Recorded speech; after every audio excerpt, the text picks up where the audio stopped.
L'auditorium à Brissas est né de la rencontre finalement de deux projets, la réhabilitation de la halle et la rencontre avec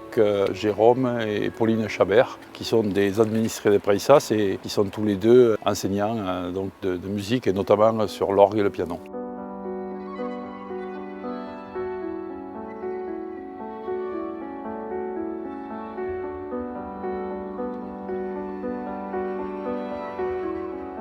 Ici, je suis dans un milieu rural, avec un bourg, avec un passé, la halle au Chasselas, avec tout un pan de l'histoire qui s'est renversé, qui a été oublié. Le pari du maire de cette commune a été de restaurer cette halle et en même temps d'y glisser dessous un auditorium. J'ai essayé de répondre au maximum à cette attente et à redonner quelques écritures du Chasselas, c'est-à-dire sur l'extérieur vous avez, et à l'intérieur aussi, vous avez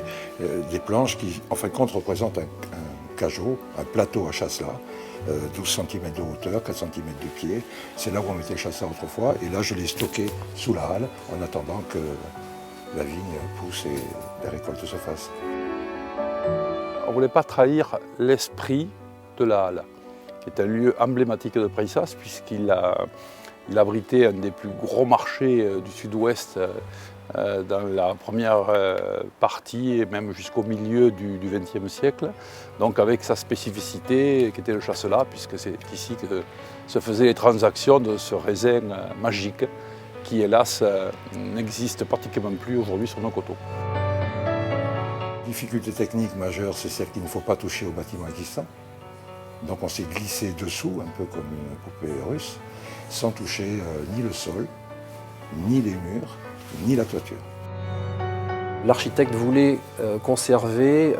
l'idée des casiers en bois. Donc il voulait des habillages bois justement avec ces lames espacées pour rappeler justement l'histoire de la halle au Chasselas. Et donc on a très tôt travaillé sur comment utiliser cet outil esthétique pour en faire un outil également acoustique, sachant que le bois permet aussi de colorer le son, d'apporter une chaleur à la salle qu'on n'aurait pas eu si on avait utilisé des matériaux beaucoup plus durs comme le béton, le métal ou l'acier. On a essayé en fin de compte de créer un lieu de silence pour que les musiciens puissent sculpter ce silence. La particularité, c'est qu'on est devant une salle en fait, qui est dédiée à la musique classique, donc qui a été particulièrement travaillée sur son acoustique interne, et notamment avec ces éléments que vous voyez, les éléments de bois espacés, enfin ces lames de bois espacées qui comportent certaines des éléments absorbants et d'autres qui simplement des plaques de plâtre derrière pour être réfléchissantes. Et en fait, on a un grand réflecteur monumental au niveau du plafond qui permet une propagation du son dans toute la salle et une bonne homogénéité du son. On est sur le bon chemin pour réussir la globalité du projet, d'en faire un centre de référence en matière d'enseignement de la musique,